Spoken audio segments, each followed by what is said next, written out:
छात्रों, आज हम सूरज पाना है यह परशुराम शुक्ल द्वारा रचित कविता देखने वाले हैं। परशुराम शुक्ल यह मूलतः हमारे देश के बहुत जाने माने बाल साहित्यकार हैं। यूँ तो ये आदिवासी साहित्य भी लिखने वाले साहित्यकार हैं, परंतु इनके पहचान बाल साहित्यकार के रूप में बहुत ज़्यादा हुई है, क्योंकि इन्होंने हिंदी के कविताएं, बाल कविताएं, उपन्यास, कहानियाँ, नाटक, बाल धारावाहिक भी लिखे हैं। बिहारी की सतसई आपने सुनी है कि बिहारी ने सतसई लिखी है, परंतु डॉक्टर परशुराम शुक्ल ने भी इस देश को हिंदी बाल सतसई दी है, जो 700 दोहों की बनी हुई है। ऐसे लाजवाब साहित्यकार का सूरज पाना है यह कविता संकलित करने में मुझे बहुत आनंद हुआ। मुझे बताते हुए आपको सौभाग्य होता है कि काव्यादर्श यह किताब मेरे ही अध्यक्षता में संत गाडगे बाबा अमरावती विश्वविद्यालय के तृतीय वर्ष के पाठ्यक्रम में है, जिसके संपादक मंडल में रहने का सौभाग्य मुझे मेरे ही अध्यक्षता में ये बनी सौभाग्य मुझे मिला। और ये कविता मुझे संकलित करते हुए बहुत ज़्यादा आनंद हुआ। मुझे बताते हुए खुशी होती है कि जब बच्चा बड़ा होने लगता है तो अपने दादा दादी से, नाना नानी से या घर के अन्य बुजुर्गों से वह इस संसार को समझने के लिए, रिश्ते नातों को समझने के लिए और यह ज़िंदगी की लड़ाई सीखने के लिए वह कहानियों के माध्यम से इस संसार को समझता है। परंतु परशुराम शुक्ल बच्चों को एक अलग दुनिया में ले जाना चाहते हैं, एक अलग बच्चों की साइकोलॉजी वह इसमें दर्शाना चाहते हैं, और इसीलिए वह ना बच्चा आज राजा रानी की कहानी सुनना चाहता है, ना परियों की कहानी सुनना चाहता है, ना वह गुल्लेर में रुचि रखता है, ना दंडों में रुचि रखता है। वह तो सूरज को पाने की कल्पना करता है, क्योंकि उसके आसपास हर देश, हर विश्व का गरीब से गरीब, अमीर से अमीर देश चांद पर क्या है, सूरज पर क्या है, ये पढ़ने ढूंढने की कोशिश हर देश कर रहा है। और यही बातें वह यदि समझता है, सुनता है, तो उसे भी सूरज पाने की लालसा उत्पन्न हो सकती है। और वह एक नन्हे से अंकुर के माध्यम से परशुराम शुक्ल बहुत सुंदर तरीके से हमारे सामने रखते हैं। वे कहते हैं, मैं नन्हा सा अंकुर, मुझको सूरज पाना है, आंधी पानी तेज हवाएं, शीत लहर तूफानी, जाना मुझको दूर बहुत है, राह बड़ी अनजानी, चारों तरफ बवंडर फिर भी जड़े जमाना है, सूरज पाना है। जैसे हम अनाज फसल आने के लिए पहले अनाज जमीन में बोते हैं, एक छोटा सा दाना, अनाज का दाना, वह फोड़कर अंकुर बनता है, और वह अंकुर फिर पौधा, फिर पेड़, फिर दरख्त, आगे बहुत बड़ा दरख्त बनता है। तो उसी की कल्पना करते हुए मैं नन्हा सा अंकुर, मैं छोटा सा अंकुर, इस ज़मीन से अभी भी मैं बाहर निकला हूँ, मुझे सूरज पाना है, मेरी कल्पनाएं, मेरी आशाएं, मेरी सपने बहुत बड़े हैं, मुझे सूरज पाना है।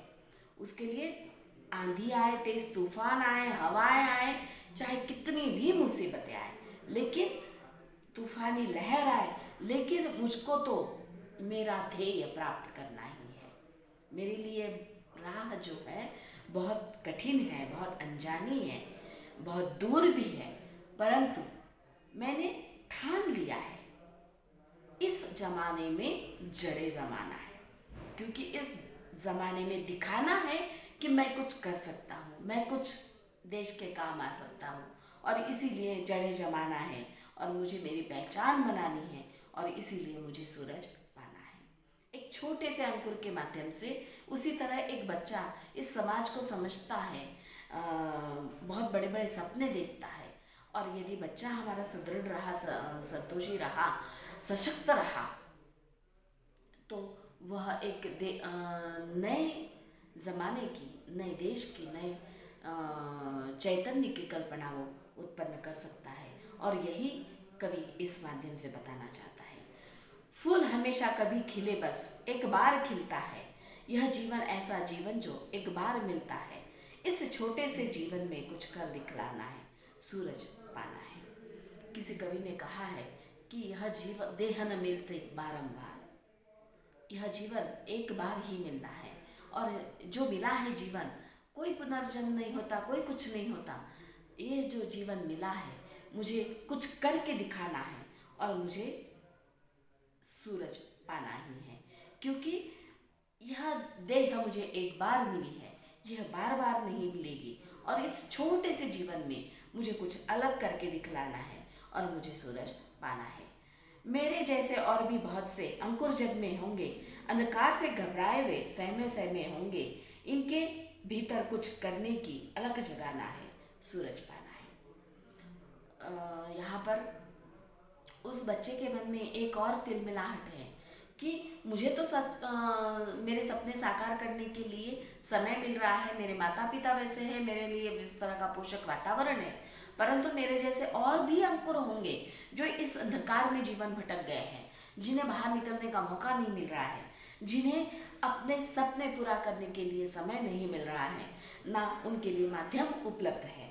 ऐसे कितने सहमे सहमे लोग होंगे जो जिनके भीतर एक कर गुजरने की इच्छा होगी, मुझे उनके ही अंदर अलग जगाना है और मुझे सूरज पाना है। अलग अर्थात प्रकाश, उनको रास्ता दिखाना है, भटके हुए लोगों को मुझे रास्ता दिखाना है और मुझे सूरज पाना है।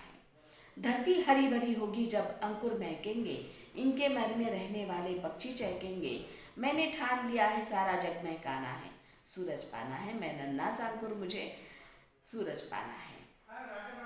धरती हरी भरी होगी, यह धरती हरी भरी होगी, अंकुर तभी महकेंगे, क्योंकि कहते हैं कि धरती ने धानी कलर का वस्त्र धारण किया है, कहते हैं कि धरती ने हरे वस्त्र ग्रहण किए हैं, और वो तभी होता है जब वो धन धान्य से भरी पूरी होती है।